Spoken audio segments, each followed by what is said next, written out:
திமுக ஏதாவது வேட்பாளர் வலுவா போட்டிருக்கா சொல்றாங்களாண்ணே? சொல்றீங்கண்ணே, எனக்கு வயசு 41 வயசு ஆகுது. பெருந்தல் ஒரே இடத்த பாத்திருக்கேன். யாரு? தேன்மொழி சேகரம்ல. தேன்மொழி சேகர். ஆமா, ஒரே இடத்துல வந்திருக்காங்க. குள்ளா போட்டு மக்களை ஏமாத்துறதுக்கு குள்ளா எம்ஜிஆர் குள்ளா போட்டு இருக்கு. பாமர மக்களை ஏமாத்துறாங்க. எங்க ஊருக்கு வந்து குடிதண்ணி இல்ல, இன்னும் வந்து போடுறாங்க. சுடுகாட்டுக்கு வசதி இல்ல, இன்னும் வந்து போடுறாங்க. எந்த ஒரு நலத்திட்டங்கள் கொடுக்கலாம். ஒரு விவசாயி களை வெட்டிக்கு இருக்காரு. என்னன்னு கேட்போம். அண்ணா, ஏன்னா மும்பரமா விவசாய வேலை பார்க்குறீங்க, தொந்தரவுக்கு மன்னிக்கண்ணா. யாருண்ணே? வீடியோ இருக்குங்க.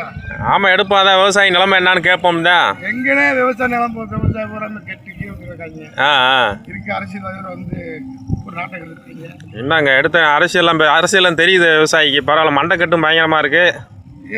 இப்ப நிலக்கோட்டையில தேன்மொழி சேகர் அழுதெல்லாம் எனக்கு எப்படியாவது ஆதரவு கொடுங்க. அழுகிறது அவங்க வீட்டோட வச்சு அழுகலாம். மக்கள் ஏமாத்துறதுக்கு இன்னும் பழைய காலம் இல்ல. இப்ப எவ்வளவு சிஸ்டம் இருக்கு. இந்த சிஸ்டத்துல வந்து இவங்க வந்து அழுது புலம்புற பாமர மக்களா இருக்கா பூரா என்னங்க அதெல்லாம். அவங்க அழுகிறாண்டு அவங்க வீட்டோட அழுகிட்டு போச்சு. நாடு போச்சு, நகரம் போச்சு, எல்லாம் போச்சு. தொகுதி பக்கம் நீங்க அப்ப பார்த்தது இல்லையா? அப்ப தொகுதி பக்கம் ஒரே வட்டம் தான் பாத்திருக்கேன். 40 வயசு ஆகுது. ஒரே வட்டம் தான் பாத்திருக்கேன். எங்க ஊருக்கு எந்த ஒரு செயல்பாடு இல்ல. இந்த நிலக்கோட்டை ஊராட்சிக்கு எந்த ஒரு செயல்பாடு இல்ல. நீ நல்லா பாத்துருப்பீங்க. அதிமுக ஆனா நாங்க நிறைய நலத்திட்டம் செஞ்சோம் அப்படி இப்படின்றாங்க. என்ன நலத்திட்டம்? அவங்க திட்டம் நல்லா இருக்கு. அவங்க வீட்டோட வச்சுக்கிட்டு நல்லா வீடு வாசல் கட்ட நல்லா அந்த மழையெல்லாம் அடிச்சு உடச்சிட்டா. இப்ப வாழ்க்கையில நீ 100 ஜென்மத்துல நம்ம பேரை அடுத்த தலைமுறைக்கு காட்டல.